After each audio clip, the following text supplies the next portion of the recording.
News Nation exclusive on the search for Nancy Guthrie. It's been over 2 months since she went missing, and despite all the national attention, we still have no idea what happened to her or where she might be. More than 50 days have passed since 84-year-old Nancy Guthrie shockingly went missing from her own home in Tucson, Arizona. While rumors, hoaxes, and wild theories flooded the internet, no one had a clear clue about who abducted her or why. The combined reward offered by her family and the FBI, $1.2 million for information leading to her safe return, shows just how serious this case is. Yet answers had stayed frustratingly out of reach. Until now, because what just came to light finally exposed the truth, and it wasn't what anyone expected. Investigators quickly turned their focus to her son-in-law, Tommaso Cioni, the last person to see Nancy alive. The evidence was damning. A traced phone call at 2:47 a.m., 3 weeks of text messages detailing the abduction, and a laptop wiped just days before his arrest. The combination of the mystery, the careful planning, and the shocking interrogation footage made this case explode online. And now, for the first time, we can see the story exactly as it happened. Let's dive in. The disappearance. Saturday, January 31st, 2026, in Tucson, Arizona, began like any other quiet winter evening. At 5:32 p.m., Nancy took an Uber to her daughter Annie's home for dinner. It was a simple family visit, something she had done many times before. After spending the evening together, at 9:48 p.m., her son-in-law, Tommaso Cioni, drove her home. As always, he watched her walk inside. From the outside, everything looked exactly as it should. But what Nancy didn't know was that this ordinary night was about to turn into something far more disturbing. At 1:47 a.m., something unsettling appeared on her doorbell camera. A masked, gloved figure, approximately 5 feet 9 inches tall, moving with purpose toward the front door. The person tampered with the camera, turning it off. Footage later released by FBI Director Kash Patel showed an armed individual carrying a backpack, methodically cutting off the home's eyes. Minutes later, motion sensors inside the house were triggered, or someone was moving through the home in the middle of the night. Then, at 2:28 a.m., Nancy's pacemaker monitoring app suddenly went offline, disconnecting from her phone. Investigators believe this was the exact moment she was taken. Nearly 10 hours had passed before her family realized something was wrong.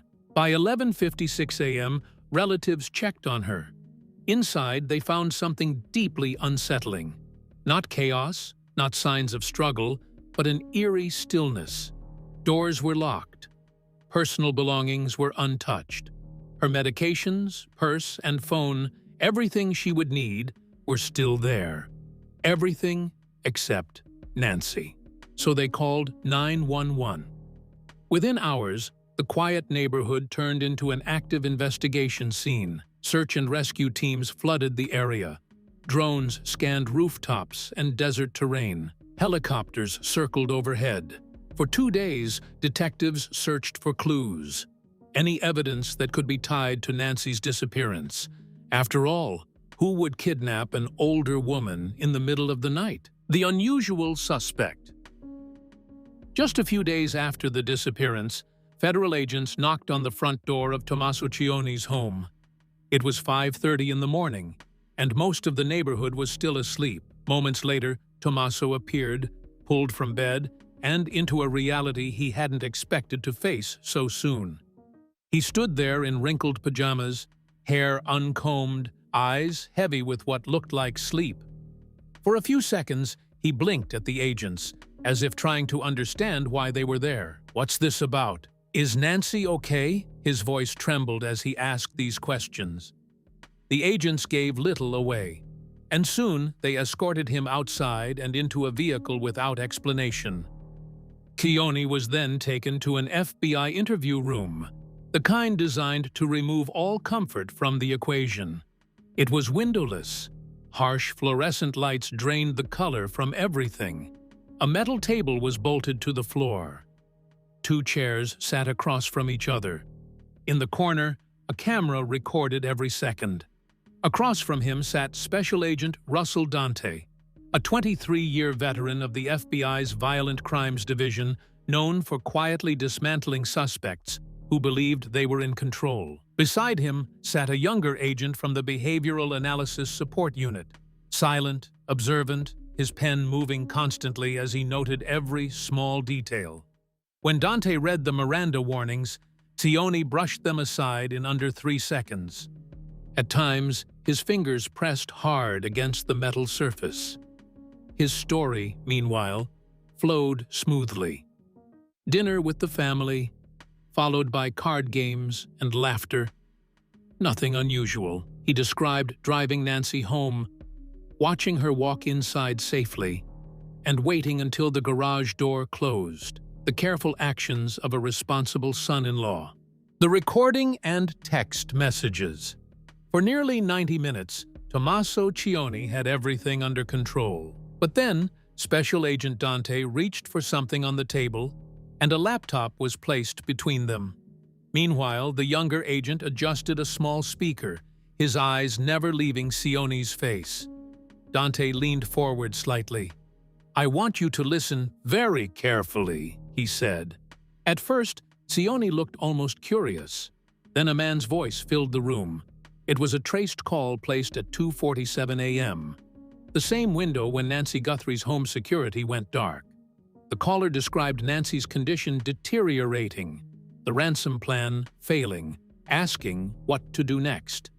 And on the call was what sounded like Cioni. He wasn't confused. He wasn't asking questions. He was directing, discussing logistics, referencing details about her captivity, speaking like someone who already knew exactly what was happening. The change in him was immediate. The color drained from his face. Everything fell apart when the younger agent placed a thick folder on the table. Inside were printed text messages, 3 weeks' worth, exchanged between Cioni and his cousin, Marcus. These were not vague conversations. There were detailed plans about Nancy's nightly routine, the layout of her home, which door was weakest. Everything someone would need to know before making a move. One by one, each page was slid across the table, forcing Cioni to confront his own words in black ink. The breaking point. The room stayed quiet for a moment after the last page slid across the table. Then Agent Dante closed the folder and opened another. "This isn't just about what happened," he said calmly. "It's about why." Inside were financial records, bank statements, credit reports, transaction logs. They painted a picture of a life unraveling. Cioni's posture slumped. His breathing grew shallow. "Things got out of hand, didn't they?" Cioni's eyes filled with tears. "I gave Marcus some money," he admitted. "How much?" "Maybe 20,000. The contradiction was clear. Minutes ago, he couldn't explain the money. Now he had tied it directly to Marcus. Then Dante delivered the final blow. Cioni looked up, fear replacing confusion. Then Dante slid photos across the table. The 2 men together, with dates and locations. "He's lying," Cioni muttered. Cornered, he tried once more. "It was just talk, hypothetical." "What's going to happen to me?" Cioni whispered. And that was the final blow. In 6 hours of interrogation, Cioni hadn't once asked about Nancy, only about himself. In that moment, the truth became clear. To Tommaso Cioni, Nancy Guthrie was never a victim. She was just a problem that needed to be cleared out first. By now, it was clear.